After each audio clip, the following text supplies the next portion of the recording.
চোখে মুখে অন্ধকার, বাঁচার কোনো উপায় নাই, তখন এই দোয়াটা পড়তে হবে। এই দোয়া পড়ে আল্লাহর কাছে ফরিয়াদ করলে বিপদ মুক্ত করবেন কে? বিশ্বনবী এরকম কঠিন বিপদে পড়েছেন জীবনের কিছু কিছু মুহূর্তে। ওই মুহূর্তে বিশ্বনবী স্পেশাল দুইটা দোয়া পড়তেন।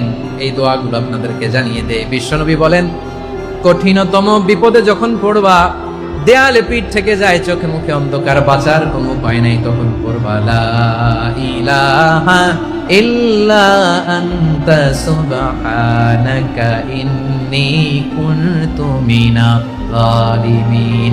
আল্লাহ, তুমি ছাড়া কোনো ইলাহ নাই, তুমি পবিত্র, নিশ্চয় আমি জালিমদের অন্তর্ভুক্ত। সুবহানাল্লাহ বলেন। এই দোয়া সাইয়েদনা ইউনূস আলাইহিস সালাম পড়েছিলেন যখন মাছের পেটে ছিলেন। কিসের পেটে?